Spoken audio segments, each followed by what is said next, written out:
दिन में करीब 10 घंटे तो लगातार ही लिख रहा था मैं। प्रॉब्लम हो चुकी है अंगूठे में, क्या है कि तुम्हें लिखने का अंगूठे का सारा काम छोड़ना पड़ेगा। पेन तुम्हें तभी दर्द देगा जब तुम इजाजत दोगे दर्द देने की।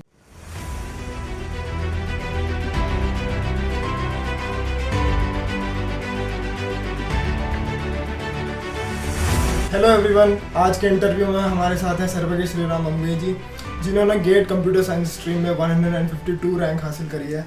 तो सर्वज्ञ, कॉन्ग्रेचुलेशन सबसे पहले आपको। और वीडियो को अंत तक देखें क्योंकि आज हम बात करेंगे कैसे इन्होंने अपनी तैयारी करी है, कैसे इन्होंने अपने स्ट्रेटजीज फॉलो करी हैं और कैसे कैसे इन्होंने अपना जो प्रेशर हैंडल करा है, ये सब हम बातें करेंगे अपनी वीडियो में। ठीक है, चलो तो स्टार्ट करते हैं। तो सर्वज्ञ, आपको एक बार फिर से बधाई। Thank you. तो मैं आपसे ये पूछना चाहूँगा, जिस दिन रिजल्ट आया उस दिन मतलब आपको लगा कैसे, मतलब फीलिंग क्या थी कि मतलब भाई जीत चुका हूँ मैं, कि कैसी फीलिंग थी? मतलब मेरी फीलिंग, एक तो 13 फरवरी का जब पेपर देकर आया ना मैं, तो मेरे को ऐसा लगा कि मैंने बहुत ही बेकार पेपर करा है। कि मैंने जब घर आके फिर काफ़ी ऑनलाइन लोग यूट्यूब में अलग अलग उसमें लोग अपना दिखा रहे थे कि क्या क्या रिजल्ट होने चाहिए, क्या क्या आंसर होने चाहिए। उसको जब मैंने एनालाइज करा तो मेरे को ऐसा लगा कि मेरा पेपर सही में बहुत ही बेकार गया है और मेरे समवॉट अराउंड 40 मार्क्स कुछ बन रहे थे। मेरे को लगा तो मेरा पूरा साल बर्बाद हो चुका है। इतनी मेहनत करी थी और ऐसा लग रहा था कि कुछ भी नहीं मिलेगा। बहुत रोया मैं एक हफ्ते तक, मतलब बहुत ही उदास रहा। और फिर एक हफ्ते बाद हमारा वो अलग अलग वेबसाइट्स इंस्टीट्यूट्स ने अपना प्रेडिक्टर निकाला था। तो फिर मेरे को मन भी नहीं कर रहा था प्रेडिक्टर में चेक करने का, पर प्रेडिक्टर में चेक करा तो फिर कुछ 61 के अराउंड मार्क्स बन रहे थे। फिर मेरे को लगा कि यार इतना भी बुरा नहीं है। तो मैंने मतलब प्रेडिक्टर में रैंक दिखा रहा था मेरी समवॉट अराउंड 500। तो मेरे को लगा टॉप IITs तो नहीं मिलेंगे और कुछ नीचे के IIT मिल जाएंगे शायद, NIT वगैरह। मतलब इतना भी बुरा नहीं था जितना मैं सोच रहा था। फिर ऐसा लगा, पर फिर अब जो रिज़ल्ट आया अचानक से मैंने देखा, मेरे को उम्मीद ऐसी थी कि 500 के अराउंड रैंक आएगी। और जैसे मैंने वो खोला अपना तो वहाँ दिखा रहा था 152 रैंक। पहले तो मुझे समझ ही नहीं आया और फिर मैंने तो किसी को पहले बताया ही नहीं। थोड़ी देर तक मैं उसे रिफ्रेश करते रहा, मेरे को लगा कि कहीं कुछ गड़बड़ ना आ गई हो, चेंज ना हो जाए। तो काफ़ी टाइम बहुत बार रिफ्रेश करा मैंने, फिर देखा चेंज ही नहीं हो रहा। तो फिर यकीन आया कि हाँ मेरा ही रिजल्ट है भैया। और फिर तब खुशी हुई, तब मैंने पहली बार बताया फिर अपने पेरेंट्स वगैरह को, तो सब कुछ थे।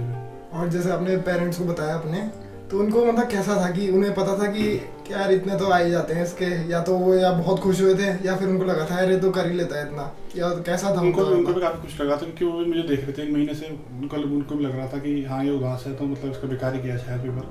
और जब मैंने उनको बताया कि 152 रैंक आई तो बहुत खुश हुए यार। तो आपको कुछ गिफ्ट वगैरह मिला उनसे कि मतलब? गिफ्ट वगैरह तो मैंने बोला हुआ है अभी कि जब फाइनल मेरा ऑफर लेटर आ जाएगा उसके बाद ही लूँगा बस। फिर तो आप खुद ही ले लेंगे गिफ्ट अपने। हाँ, तो जैसे ही मैं सर्वज्ञ जी के कमरे में आया, मेरी नज़र सबसे पहले यहाँ पर पड़ी। इतने सारे नोट्स इन्होंने दीवार पर चिपकाए हुए हैं, तो मेरे हिसाब से तो इन्होंने बहुत मेहनत करी हुई है।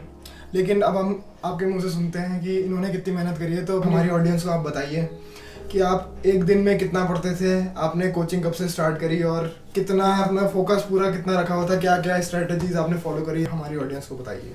तो यार 2019 मैंने शुरू करी थी कोचिंग गेट की तैयारी करना। एंड उसमें मैं इतना फोकस नहीं था गेट के लिए। बट 2020 में जब लॉकडाउन हुआ तो घर में काफ़ी टाइम मिला था। फिर तो पहले तो यूट्यूब चलाया, मोबाइल वगैरह गेम वेम खेले, फिर उससे भी उब गए थोड़ा टाइम बाद। फिर यार लगा कि अब बहुत टाइम है, पढ़ लेते हैं थोड़ा, कोचिंग भी ज्वाइन करिए।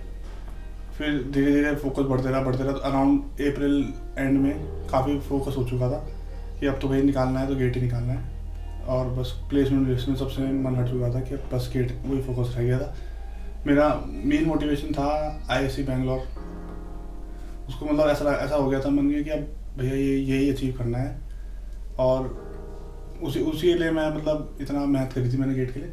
तो फिर वहाँ से मैं सीरियस हो चुका था अप्रैल एंड तक। तो काफ़ी मतलब पहले तो मैं दिन का शायद 4-5 घंटे भी पढ़ता हूँ मुश्किल से। फिर उसके अप्रैल एंड तक मैंने शुरू कर दिया था, दिन में 8-9 आवर्स चलना शुरू हो चुका था। तो यार ये बोलूँगा, मतलब स्टार्टिंग में तो तुम ऐसा लगेगा कि तुम स्टार्टिंग में पढ़ने बैठोगे तो 4-5 घंटे भी बहुत ज़्यादा लगने लगेंगे। पर यार वो रूल याद रखना, वो 21 डेज़ वाला रूल हमेशा काम आता है वो। तो धीरे धीरे तो मैं करना शुरू करा, 5-6 घंटे, 7 घंटे, 8 घंटे, धीरे धीरे 9-10 घंटे तो एवरेज हो चुका था आराम से। मतलब पता ही नहीं चल रहा था 9-10 घंटे कैसे निकल जा रहे थे दिन में। तो बस फिर अराउंड सितंबर-अक्टूबर तक पूरा सिलेबस ख़त्म होने वाला था। नवंबर तक मेरा पूरा सिलेबस ख़त्म हो चुका था। और मैं ऐसा करता था, उसके बाद जब एक सब्जेक्ट ख़त्म करता था फिर उस सब्जेक्ट के सिंगल लेवल टेस्ट होता है ना, वो देता था सिंगल लेवल टेस्ट। फिर जो मेरे को क्वेश्चन वगैरह पढ़े थे, कोचिंग के वो सब सॉल्व करता था एक सब्जेक्ट के, फिर दूसरा सब्जेक्ट शुरू करता था, फिर तीसरा, तो पूरा सब्जेक्ट खत्म करा फिर उसके वो करते। लेकिन प्रॉब्लम क्या होती है कि एक सब्जेक्ट करोगे, 12 सब्जेक्ट है गेट में, तो तुम्हें एंड तक 12 के 12 याद रखने हैं। तो फिर प्रॉब्लम ये होती है, तो मैं क्या करता था, एक सब्जेक्ट पढ़ोगे, दूसरा पढ़ोगे, जब तक तीसरा में जाओगे तुम तो पहला वाला भूल जाओगे, चौथे में जाओगे दूसरा वाला भूल जाओगे। तो इसके लिए 2 तरीके अपनाए थे मैंने। एक शॉर्ट नोट्स हैं आराम से, मतलब A4 पन्ने लो, 3 से 4 पन्ने, और उसमें जो पूरा तुमने पढ़ा हुआ है पूरे को बहुत छोटे माइक्रो नोट्स में वो कर दो। इतना रहे कि मतलब तुम अगर उससे पढ़ोगे तो पूरा तुम्हें याद आ जाएगा कि तुम्हें क्या पढ़ा हुआ है। तो ऐसा होता था कि मैंने एक सब्जेक्ट पढ़ा, फिर उसके बाद सारे सब्जेक्ट की जल्दी से शॉर्ट नोट्स रिवाइज कर लिए, और ऐसा करता था। मतलब जैसे अगर मैंने 5 सब्जेक्ट पढ़े हुए तो 5 में से 4 सब्जेक्ट के शॉर्ट नोट्स पढ़ता था और एक सब्जेक्ट फुल रिवाइज करता था। फिर अगली बार कोई दूसरा सब्जेक्ट लेता था उसको फुल रिवाइज और बाकियों को शॉर्ट नोट्स पे रिवाइज करता था। ऐसे करके ऐसा होता था कि अगर तुम कुछ नया सब्जेक्ट पढ़ोगे तो काफ़ी टाइम भी हो चुका होगा सब्जेक्ट को, फिर भी शॉर्ट नोट के कारण तुम्हें इतना याद रहेगा कि याद है तुम्हें वो सब्जेक्ट। और फिर क्या कहता था कि नवंबर एंड तक मेरा सिलेबस ख़त्म हो चुका सिलेबस, तो फिर मैंने शुरू करे थे फुल लेंथ टेस्ट। तो फुल लेंथ टेस्ट से पहले तो तुम यार ऐसे मैं सब्जेक्ट पढ़ा था, मिक्स लेवल टेस्ट होते हैं, मिक्स लेवल ना, तो तुम अपने टेस्ट सीरीज में देखोगे तो तुम्हें मिक्स दिखेंगे, जैसे TOC कंपाइलर और ये ऐसे मिक्स होंगे, या फिर COOS और डिजिटल लॉजिक्स, ऐसे। तो ये 2-2 3-3 सब्जेक्ट एक साथ करके पढ़ो फुल लेवल, और ये मिक्स लेवल टेस्ट तो फिर 1 जनवरी को मैंने शुरू करा था फुल लेवल टेस्ट। उस दिन के बाद से मैंने रोज़, जब तो मेरा पेपर के 2-3 दिन पहले तक लगातार मैंने फुल लेवल टेस्ट दिए थे। फुल लेवल टेस्ट देना भी बहुत ज़रूरी है क्योंकि 3 घंटे का पेपर होता है वो। पहले तो तुम्हें अपने आप को बिठाना पड़ेगा कि 3 घंटे तुम बैठ कैसे सको। फिर मैंने याद है मुझे, मैंने पहला दिया था फुल लेवल टेस्ट, तो 3 घंटे बैठना भी मुश्किल हो गया था मेरा, क्योंकि मैंने स्टार्टिंग में दिया था तो मैं काफ़ी एनर्जी से दे रहा था, दिल्ली करके। फिर बीच में 1.5-2 घंटे आके मैं पता नहीं कहाँ हो गया था। एंड में जैसे आधा घंटा बचा था तब मुझे याद आया अभी यार तो बहुत कुछ छूट रखे हैं। तो उस दिन ऐसा याद लगा कि यार काफ़ी मुश्किल है 3 घंटे में बैठना, अपने आप को कॉन्सेंट्रेट बनाए रखना अपना। तो फिर बस वही 21 डेज रूल, 21 दिन भी हो चुके थे, और फिर 3 घंटे पता ही चला था कब हो रहा था पेपर। फिर लगातार फिर ऐसा है कि अपने टेस्ट सीरीज जब तुम देते रहोगे ना, अपनी रैंक देखना तुम, मतलब पूरी कोशिश करना कि कम से कम अंडर 10-20 तो रहो, क्योंकि और ज़्यादा बुरा हो तो अंडर 100 से आगे तो क्रॉस मत करो, क्योंकि टेस्ट सीरीज में 2 से 3 हज़ार 2,000 लोग तो देते ही हैं एवरेज में ना, उसमें भी तुम अंडर 100 रहोगे तो काफ़ी सही है, क्योंकि टेस्ट सीरीज वही लोग लेते हैं जिनको सही में मतलब अच्छे से तैयारी कर रहे होंगे। तो मेरा तुम्हारा कॉम्पिटिशन जाता है, तो टेस्ट सीरीज में तुम्हारी रैंक आएगी ज़्यादा से ज़्यादा, वर्स्ट केस में तुम्हारी मल्टीप्लाई 5 कर लेना उतनी जाएगी, और बेस्ट केस में उतनी जाएगी जितनी तुम्हारी आ रही है। तो मतलब टेस्ट सीरीज काफ़ी इंपॉर्टेंट रोल प्ले करती है तुम्हें, और बस ऐसे ही चल रही थी कोचिंग। तो हमारे दर्शकों को बताइए 21 डेज रूल है क्या? जैसे पता होगा हमारे अभी honourable prime minister sir Narendra Modi sir ने ये लॉकडाउन के लिए भी रूल करा था कि लॉकडाउन स्टार्टिंग में 21 डेज़ के लिए लगाया था। क्यों लगाया था? क्योंकि 21 डेज़ रूल क्या होता है कि 21 डेज़ में तुम्हें कोई भी हैबिट या तो बन जाएगी या टूट जाएगी। तो लॉकडाउन का यही जैसे रूल था कि 21 दिन लॉकडाउन हुआ तो लोगों को आदत पड़ गई है कि लॉकडाउन क्या होगा, कैसे रहेगा और कैसे अपने आप को हैबिट रखनी है। तो मैंने भी यही करा था, 21 दिन का रूल होता है। कुछ भी अगर तुम्हें आदत पड़नी है कि हाँ 10 घंटे पढ़ना है, तो स्टार्टिंग में 1 दिन 10 घंटे नहीं पढ़ पाओगे, 2 दिन 3 दिन 4 दिन 21 दिन खत्म हो जाएंगे, तब तुम अपने आप को देखना कि 10 घंटे तुम ऐसा तुम्हारी हैबिट हो चुकी हो कि 10 घंटे से कम पढ़ के तुम्हें अजीब सा लग जाएगा अंदर से। तो बस ये 21 दिन का रूल है। कुछ भी हैबिट होगी, सुबह उठने की हैबिट थी, सुबह कैसे उठता था मैं, सुबह उठ नहीं पाता था पहली बात तो, मतलब सुबह उठता था ऐसा लगता था कि यार बस 5 मिनट का और स्नूज कर देते हैं, ठीक है। और फिर जब मैं स्नूज करता समझ 6 बजे उठा हुआ, स्नूज करा मैंने और थोड़ा सा झपकी लगी, जब खोला मैं देखा 8-9 बज चुके हैं, मेरे को समझ नहीं आता ऐसे कैसे हो गया। तो फिर यार यही रूल था। सबसे पहले तो एक सबसे इंपॉर्टेंट रूल क्या है कि अपने जब अलार्म लगाओगे उसमें स्नूज मत लगाओ। तो तुम्हारे भी एक ही ऑप्शन रहेगा, या तो उठो या फिर सीधे 9-10 बजे नींद उठेगी अगली। तो बस वही रूल आता था, सुबह एकदम जैसे अलार्म बजा कुछ नहीं करना, एकदम खड़े हो जाओ, मुंह में 2 छक्के मारो बस, और ऐसा करो और फिर पढ़ना शुरू कर दो। एक प्रॉब्लम बीच में ये आती है कि बहुत सारे सब्जेक्ट हो चुके होते हैं, तो सबके इंपॉर्टेंट फॉर्मूले ऐसे कुछ, जब तुम सारे कुछ सब्जेक्ट कर लोगे तो तुम्हें ऐसा पता चल जाएगा कि कौन से सब्जेक्ट के कौन से पार्ट में तुम वीक हो रहे हो, कौन से फॉर्मूले तुम्हें याद नहीं हो रहे, क्या इंपॉर्टेंट चीज़ें हैं। तो उसका सोल्यूशन यही है, ये माइक्रो नोट्स होते हैं।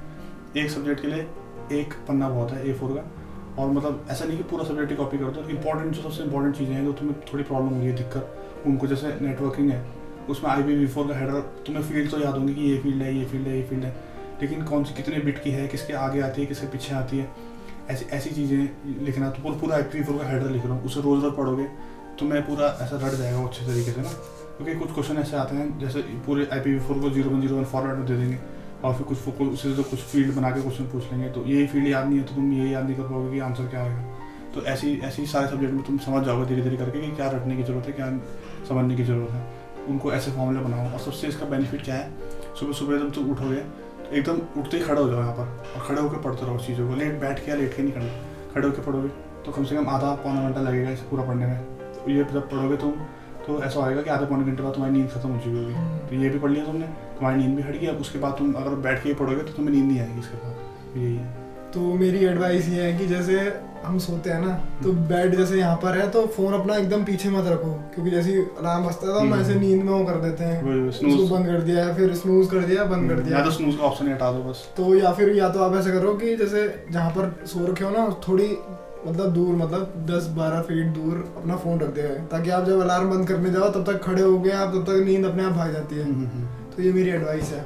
तो अब मैं आपसे ये पूछना चाहूँगा कि जैसे अब तो गेट ख़त्म हो चुका है ना, मतलब आपका रिजल्ट आ गया बहुत बढ़िया से, तो अब आप पढ़ रहे हैं कि क्या कर रहे हैं अब आप? मतलब अभी तो मेरा 15 को IISc बेंगलोर का रिटर्न एग्जाम है, तो उसके लिए भी पढ़ना शुरू करूँगा। पर अभी मैंने थोड़ा रोका हुआ है 2-4 दिन के लिए, होली के। उसके बाद फिर से वापस वही मोड पे आऊँगा। तो सर्वज्ञ जी, आप बताएं बच्चों को क्या एडवाइस देना चाहेंगे कि एक दिन में कितने घंटे पढ़े हों, कितने देर अपने आपको पढ़ाई में झोंके रखें? कुछ ऐसा मतलब है कि सीन कम से कम 7 to 8 आवर्स तो मिल ही जाता है निकालने के लिए। और ये कंपल्सरी है कि मतलब 7 to 8 आवर नहीं निकालोगे तो इतना 12 से 13 सब्जेक्ट है तुम्हारे, वो तो करने में पहले तो तुम्हें हालत ख़राब हो जाएगी, फिर टेस्ट वेस्ट देने हैं तो टाइम नहीं मिलेगा इतना। तो 7 to 8 आवर्स तो डेली देना ही पड़ेगा।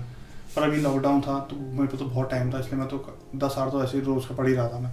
और ऐसा होता है कि मतलब आखिरी के जो 2 महीने होंगे ना, दिसंबर और जनवरी, उसमें जैसा ज़्यादातर लोग तो फाइनल ईयर वाले अप्लाई करते हैं गेट के लिए, तो फाइनल ईयर में इतना प्रेशर नहीं रहता। तो और ऊपर से लॉकडाउन के वो था तो इतना घर में टाइम था, तो मैं तो काफ़ी टाइम पढ़ा था। मैंने करीब 13-14 आवर्स तो मैं पढ़ रहा था आखिरी के 2 महीने। ऐसा नहीं कि कंटिन्यू इतना पढ़ना है, 9 to 10 आवर्स रेगुलर का भी करोगे। अगर 8 आवर्स भी बहुत है उस हिसाब से। एंड के 2 आवर्स काफ़ी जितना जोर लगा सकते हो लगा दो, क्योंकि एंड के जितना भी जोर लगाओगे वो तुम्हारी रैंक एक तरीके से पुश कर रहा है। बस जितना तुम टेस्ट दे रहे, हाँ समझ लो एक टेस्ट देने के तुम्हारे रैंक अंडर 100 कम होती जाएगी। तो जितना दोगे उतना बेनिफिट है। बस टेस्ट सीरीज में तुम्हें वेरिएशन पता चल जाता है ना, एक ही क्वेश्चन के 100 तरीके होते हैं बनने के, और तुम्हें 100 टेस्ट सीरीज दे देखी तो तुम्हें 100 के 100 वेरिएशन पता चल गया बस। और मैं आपसे ये पूछना चाहूँगा, जो 12 सब्जेक्ट थे इनमें से कौन सा सब्जेक्ट आपको बहुत अच्छा लगता था और कौन सा सब्जेक्ट आपको लगता था यार चलो करना है क्योंकि गेट में?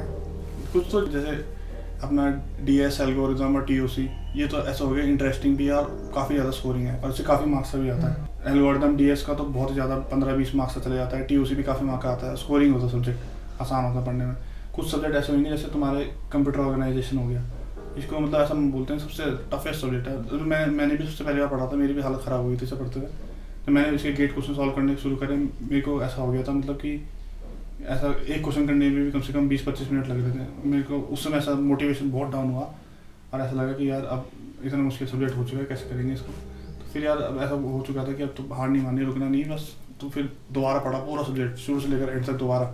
बहुत मिलेंगे तुम्हें अलग अलग जगह से, कहीं से पढ़ो, 2 बार पढ़ा, फिर 2 बार पढ़ा, फिर इतने सारे क्वेश्चन सॉल्व करे धीरे करके फिर आ ही गया है में।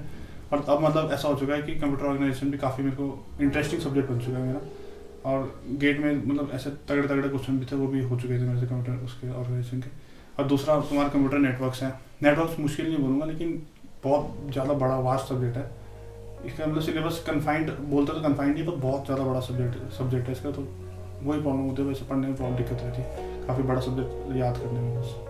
अच्छा, और आपको जैसे आप एग्जामिनेशन हॉल में घुसे तो आपका क्या था? डर लग रहा था कि एक्साइटमेंट थी कि कैसा था? मिक्स था दोनों का। तो डर भी थी, एक्साइटमेंट। डर रहती कि यार पूरा साल लगा रखा है, बाई चांस कुछ ऊपर नीचे हो गया तो प्रॉब्लम हो जाएगी। एक मेरे को प्रॉब्लम ये हुआ है सर एक्चुअली। सबसे पहले तो मैं वहाँ गया तो 1 घंटे पहले बिठा दिया उन्होंने, तो वहीं नर्वसनेस होगी क्या होगा। कभी अच्छा लगा रहा कि हाँ अच्छा होगा, थोड़ी देर वैसा लग रहा है बेकार होगा तो क्या होगा। फिर थोड़ी देर आराम से बैठा रहा, मेडिटेट टाइप करा, बस पेपर शुरू हुआ। तो मैंने प्लान बनाकर आ गया था कि पहले ऐसा होता था ना, एप्टीट्यूड होएगा, फिर 1 मार्क्स वाले, फिर 2 मार्क्स वाले। मैंने प्लान बनाया था पहले सारे 2 मार्क्स वाले करूँगा, फिर एप्टीट्यूड करूँगा, ताकि एकदम कॉन्फिडेंस अगर नीचे भी गिरा होगा तो एप्टीट्यूड से ज़्यादा होता अब कॉन्फिडेंस सब हो जाता है। फिर 1 मार्क्स वाले करूँगा तो स्पीड में हो जाएंगे। पर वहाँ गया मैं, वहाँ पूरा मिक्सअप होकर आ गया इस बार। आज तक नहीं हुआ ज़्यादा, पर लेकिन इस बार ऐसे बोल सकते हो कि मिक्सअप हो चुका था पूरा यार अपना प्लान ही ख़राब हो चुका था। स्टार्टिंग के 5-10 मिनट तो मेरी वही हालत ख़राब हो गई, मुझे लगा तो गया भाई पूरा साल गया। पर क्योंकि ऐसा होना चाहिए तो प्लान A मत बनाओ कभी भी, प्लान B भी बनाओ।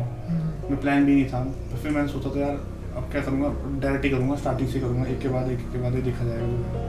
तो वहीं 10-15 मिनट में वहाँ चले गया, और वहाँ ना जाता तो फिर शायद मेरे पे टाइम बचता, अब मेरी अंडर 100 पे आ जाती, क्योंकि 4 मार्क्स से तो मैंने सिली मिस्टेक करी है बहुत ज़्यादा, क्योंकि टाइम की कमी के कारण छोटे थे, वरना वो भी हो जाता। तो सर्वज्ञ जी, I can't help but notice, आपने ये हाथ में क्या पहना हुआ है, आप दर्शक जानना चाहेंगे। मैं जब टेस्ट सीरीज वगैरह दे रहा था, टेस्ट वगैरह लिखा था, तो यार बहुत ज़्यादा मेरे को लिखने का काम था उसमें, मतलब दिन में करीब 10 घंटे तो लगातार ही लिख रहा था मैं। तो नवंबर के अराउंड ऐसा था कि मेरे को यहाँ पर अंगूठे में ट्रिगर्ड थंब करके एक प्रॉब्लम होती है ना, तो वो हो गई थी। तो मतलब ऐसा था कि जैसे उंगली मेरी ऐसे करके टक नीचे अटक रही थी या टक ऊपर अटक रही थी, फ्री मूवमेंट नहीं हो रहा था। और जब पेन से वो लिखने की कोशिश करता था, यहाँ ये नस नहीं है इधर की, यहाँ पर खिंच रही थी नस काफ़ी ना, तो उसमें पेन तो हो रहा था। और डॉक्टर को दिखाया था, उन्होंने बोला कि यार ये है प्रॉब्लम हो चुकी है इस अंगूठे में, और क्या है कि तुम्हें लिखने का अंगूठे का सारा काम छोड़ना पड़ेगा करीब 1 महीने तक, और तब अपने आप धीरे धीरे ठीक हो जाएगा, वरना सीरियस बढ़ जाएगा थोड़ा प्रॉब्लम। तो ऑप्शन नहीं था नवंबर में, तो क्या करना था, पेपर से 2 महीने बाद हाथ में पट्टी बांधी मैंने पूरी टाइट से, और बस फिर शुरू हो गया लिखना। देखा जाएगा बाद में, तो फिर पेन वेन तो होता था, कोई नहीं, पर लिखते रहे।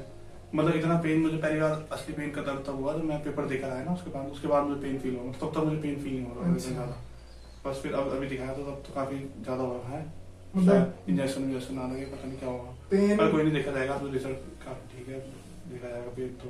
मतलब पेन ज्यादा था लेकिन जज्बा उससे भी ज्यादा था। हाँ, मतलब ये ना, जैसे वो नहीं है तुम्हारा छिछोरे में डालो, पेन तुम्हें तभी दर्द देगा जब तुम इजाजत दोगे दर्द देने की, वो यार काम करेगा। तो सर्वज्ञ जी, मैं आपसे ये पूछना चाहूंगा कि इन दी एंड आप भी इंसान हैं, तो आपको भी ऐसा होता होगा कि किसी दिन यार आज नहीं पढ़ रहा, आज मन नहीं कर रहा, जैसे क्योंकि बहुत लोग होते हैं जैसे बीच में छोड़ देते हैं, बहुत 2-3 महीने तो करते हैं पूरी जान से, जैसे कि मैंने भी बहुत 2-3 महीने पूरी जान से पढ़ा, लेकिन उसके बाद फिर कॉलेज की ये सब प्लेसमेंट वगैरह जो होती हैं, तो उसमें मैंने छोड़ दिया, थोड़ा बहुत छोड़ा, मतलब 3-4 दिन के लिए छोड़ा, फिर वो छूटते पूरा ही छूट जाता है। फिर मोटिवेशन आपको कहाँ से मिलता रहा कि मतलब यार आज भी पढ़ना है, आज भी 14 घंटे पढ़ना है, मतलब ऐसे आज भी मतलब 8-10 घंटे तो पढ़ना है डेली। तो आपका कैसा रहा, आपको भी फील होता होगा कि यार आज नहीं पढ़ना, तो कैसा? मोटिवेशन तो मेरा एक ही था, जैसे मैंने बोला था IIT बैंगलोर था, जैसे उसकी जैसे कुछ लोग, जैसे तुम जेई वगैरह लोग बोलो तो बच्चों को काफी होता है कि IIT बॉम्बे जाना है, IIT बॉम्बे जाना है, तो मेरे वैसे था IIT बैंगलोर ही जाना है बस, मतलब अभी पक्का नहीं मिलेगा कि नहीं मिलेगा, लेकिन बस उस समय वो था कि ये जाना ही जाना है। उसकी एक छोटी सी वीडियो भी देख लेता था मैं, उसी से मोटिवेट हो जाता था कि यार अब नहीं रुकना। बहुत टाइम होता था बीच में ऐसा कि कभी मोटिवेशन नहीं हुआ, कभी कोई आ गया घर में, कभी दोस्त आ गए, तो यार ये सब छोड़ना पड़ गया था।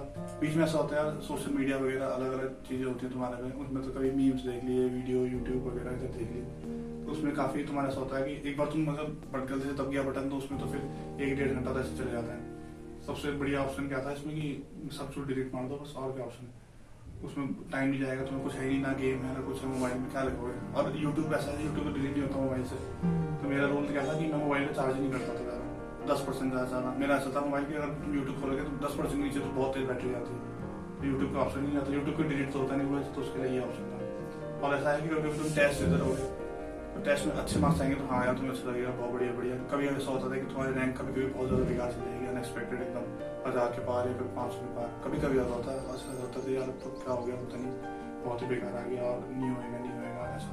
और मेरा थिंकिंग तुम्हारे पर डिपेंड करता है। मेरी थिंकिंग ये थी कि अगर तुम्हारी किसी दिन बेकार मार्क्स आ रही तो मैं यही सोचता था कि हाँ मेरा मोटिवेशन डाउन रहेगा। मैं ये सोचता था कि आज मैंने कुछ 2-3 नए कॉन्सेप्ट सीखे हैं, बस ये अगर मन में ये कन्वर्ट कर लोगे तो यार बहुत है तुम्हारा बस। और मतलब एक स्टार्टिंग से ये सोच के चलो यार, तुम्हें जो एम करा है तुमने, बस जिसके तुमने शुरू करा है बस वो पाना है। मतलब अगर तुम इसके लेकर चलोगे तो इसके आसपास की रेंज में तो मिलेगा तुम्हें। मैं खुद स्टार्टिंग में सोचेगा यार कहीं काश ये इतना मिल जाएगा नहीं मिलेगा, मतलब ये नहीं सोचे कि यार काश टॉप 7 IIT में कुछ मिल पाएगा कि नहीं मिल पाएगा। और ये रहना चाहिए कि यार टॉप 7 IIT और IC में कौन सा लूँ, कौन सा छूँ, ये क्वेश्चन होगा। तो मतलब आपका कहने का मतलब कि 100 मार्क्स लेके चलो तब जाके आपके 70-80 तक मार्क्स आएंगे। मार्क्स तो डिपेंड करेगा, जैसे पिछली बार जितने इसी मार्क्स में जितने मेरे मार्क है, पिछली बार इस रैंक मार्क्स पे करीब 300-400 रैंक आई थी। इस बार पेपर की डिफिकल्टी थोड़ी ज्यादा आ गई, इस बार सेट्स में हुआ है, तो अपने आप उसका वो कम हो जाएगा। मार्क्स मत लेके चलो, रैंक लेके चलो। एक्चुअली मैं मार्क्स मत लेके चलो, पर ये सोचना है कि रैंक भी मत लेके चलो, ये लेके चलो कि बस मुझे करना है, बस कि कोई क्वेश्चन छोड़ना नहीं है। जहाँ क्वेश्चन अटका उसे मार्क फॉर अलग अलग बटन होते हैं, मार्क फॉर रिव्यू करके आगे चलो, टाइम बर्बाद नहीं करना किसी क्वेश्चन में। 2-3 अलग अलग फेज में चलो, या तो पहले फेज में जो धड़ाक से एक ही बारे में हो जाए वाले क्वेश्चन जो करो, फिर उसके बाद जो धीरे धीरे तुमने छोड़े थे उनको रिव्यू मार के ट्राई करो, फिर एंड में जो सबसे ज्यादा मुश्किल जो क्वेश्चन है अगर टाइम बचता तब उन पे जाओ। ऐसा नहीं कि कोई बीच में मुश्किल क्वेश्चन आ गया उसी में तुमने 5-10 मिनट लगा दिए, आगे क्वेश्चन जिसमें जो आसान थे वो तुम्हारे टाइम देख भी नहीं पाए तुम क्वेश्चन में, बस यही पढ़ रहे थे। मतलब स्टेप बाय स्टेप भी चलना और बिग पिक्चर को लेके भी चलना है कि भाई एक तो होता है कि एक क्वेश्चन करा फिर दूसरा करा, ऐसे नहीं दूसरा नहीं हो रहा तो तीसरा करो। तुम जब टेस्ट सीरीज दोगे लगातार बहुत सारे टेस्ट, वही बोला है ना कि काफी टेस्ट सीरीज दोगे तो तुम्हारा अपना प्लान डिसाइड हो जाएगा। कभी ऐसी देखकर मत कि हाँ इसने ये प्लान फॉलो करा तो मैं भी यही करूंगा। मैंने 3 प्लान फॉलो करते हैं एक्चुअली, फिर 3 में से एक मेरे को काफी अच्छा बैठा तो मैंने बताया था तुम्हें, पर प्लान बनाया था वो प्लान काम ही नहीं आया, वहाँ पर सब चेंज हो गया बस। क्योंकि हर इंसान अलग होता है, सबके अलग अलग जाने का तरीका होता है। तो सर्वज्ञ हमारी ऑडियंस को बताइए कि आपने क्या क्या सेक्रीफाइसेस करे हैं, क्या क्या चीज़ें छोड़ी हैं गेट निकालने के लिए। काफ़ी चीज़ें हैं मतलब जो जिनका सेक्रीफाइस करना पड़ा है। पहले तो सोशल मीडिया तो बता ही दिया जैसे मैंने आपको, और भी चीज़ें हैं जैसे गेम है, गेमिंग बहुत करता था, बहुत सारे क्लैश ऑफ क्लैन हो गया, बहुत सारे अलग अलग गेम हो गए, तो ये तो एडिक्टिंग। हाँ काफ़ी एडिक्टेड था मतलब इनसे गेम्स है ना, बहुत टाइम दिन में 4-5 घंटे ऐसे चले जाते थे गेम में। और जिम था, जिम करता था मैं पहले काफ़ी, जिम तो ऐसा लगता था मैं कभी छोड़ ही नहीं पाऊंगा शायद, जिम मतलब ऐसा हो चुका था कि जिम एडिक्ट। हाँ जिम अगर मैं करूँगा नहीं तो बॉडी में अजीब सा पेन होना जाता था कि जिम जब नहीं करता था मैं तो ये दोनों छोड़ने पड़े यार। तो स्टार्टिंग में तो अजीब सा लगा, पर धीरे धीरे जब इधर की तरफ गेट की तरफ फोकस बढ़ा तो फिर अपने आप ही छूट गया वो सब कुछ सारा। अच्छा, और आपने सब फेसबुक, इंस्टाग्राम सब डिलीट मार दिया, केवल व्हाट्सएप रह रखा था क्योंकि व्हाट्सएप में कॉलेज का भी ग्रुप था तो उसमें काम आते रहते थे कॉलेज के, बस बाकी सब डिलीट था बस। अच्छा, मीम्स तो बिल्कुल ही मतलब उसमें बहुत ज़्यादा टाइम जाता था मीम्स देखने में। और घूमने घामने का सब आपने बंद कर दिया? मैं तो हाँ वही पिछले मैं 7-8 महीने से तो मैं कहीं किसी दोस्त के साथ किसी पार्टी में भी नहीं गया, 8-10 महीने से, क्योंकि लॉकडाउन नहीं मतलब फिर भी कोई काफ़ी लोग अगर कोई इधर उधर जा रहा था किसी का बर्थडे कुछ नहीं, बस यहाँ ये वाले का बंद था, सीधे निकला पेपर देने के पहली बार मैं घर से बाहर निकला तो पेपर देने गया था 13 फरवरी का, उसके बाद से ही मतलब उस दिन तक मतलब काफ़ी अंदर ही रहा मैं बस शायद बस वो 1 आध दिन निकला हूँ बस। तो सर्वज्ञ मेरा क्वेश्चन आपसे ये है कि सेल्फ स्टडी बढ़िया है या फिर कोचिंग आना बढ़िया है, कि मतलब बुक से पढ़ें और यूट्यूब से पढ़ें या फिर कहीं पैसे दे के पढ़ें कोचिंग जाके, तो क्या बढ़िया है आपके हिसाब से? दोनों के अपने अपने प्रोज और कॉन्स हैं। तो सबसे पहले तो बता, मैं तो खुद सेल्फ स्टडी नहीं करी थी, मैंने कोचिंग प्रेफर करी थी। अलग अलग होते हैं क्योंकि सेल्फ स्टडी भी काफ़ी लोग, कुछ लोग प्रेफर करते हैं सेल्फ स्टडी से भी। सेल्फ स्टडी भी ऐसा है कि मतलब उससे निकालना इम्पॉसिबल नहीं है, वो भी काफ़ी बढ़िया ऑप्शन है क्योंकि अगर तुम स्टैंडर्ड बुक्स फॉलो करोगे उसमें तो सब कुछ ही है, जरूरत ही है उसके बाहर जाने की। स्टैंडर्ड बुक्स फॉलो करो, NPTEL के लेक्चर है यूट्यूब में, IIT के प्रोफेसर पढ़ाते हैं वहाँ पर, उनके वो तो पूरा सब्जेक्ट कवर कर देते हैं, उसके बाहर जाने की जरूरत ही नहीं है। बस और प्रॉब्लम उसमें यही है कि स्टैंडर्ड बुक्स आप देखोगे काफ़ी मतलब उनमें टाइम कंज्यूमिंग काफ़ी चीज़ें हैं। NPTEL के लेक्चर देखोगे तो 1-1 घंटे के लेक्चर होते हैं, तो यही प्रॉब्लम है। बस अगर तुम्हारे पास टाइम बहुत ज़्यादा है और काफ़ी तुम मतलब पढ़ने के लिए रेडी हो अपने सेल्फ स्टडी के लिए, तो तभी सेल्फ स्टडी ऑप्ट करें क्योंकि उसमें तो आप देखोगे तो काफ़ी मतलब वास्ट में एक्सपीरियंस रहता है सब कुछ चीज़ें। और अगर तुम्हारे पे टाइम कम है या फिर और चीज़ें हैं तो अगर तुम तो तब मैं बोलूँगा कि कोचिंग प्रेफर करनी चाहिए। कोचिंग में डाउट क्लियर हो जाता है, डाउट क्लियर कर देते हैं टीचर, हाथों हाथ बताने के तैयार होते हैं सब कुछ और प्रिसाइज तरीके से बताते हैं सब कुछ। इम्पोर्टेंट अगर केवल गेट फोकस है हम बस तो वो निकालो बस।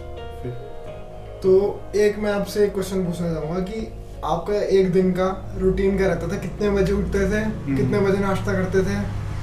अच्छा कितने बजे दिन का खाना, कितने बजे रात का खाना और कितने बजे सो जाते थे? और इस बीच आप कितना पढ़ते थे, कितना क्या करते थे? उठता मैं करीब 7 o'clock था, ये मैं उस टाइम की बात बता रहा था, मैं करीब 7 to 8 आवर पढ़ता था स्टार्टिंग में जब था, तो 7 o'clock उठता था और करीब 9:30 तक पढ़ता था। और उसके बाद तो वो 11 o'clock तो ब्रेक लेता था सब खाना वाना वगैरह करके, और फिर उसके बाद 11 से 11 से लेकर 2-3 घंटे आगे पढ़ता था।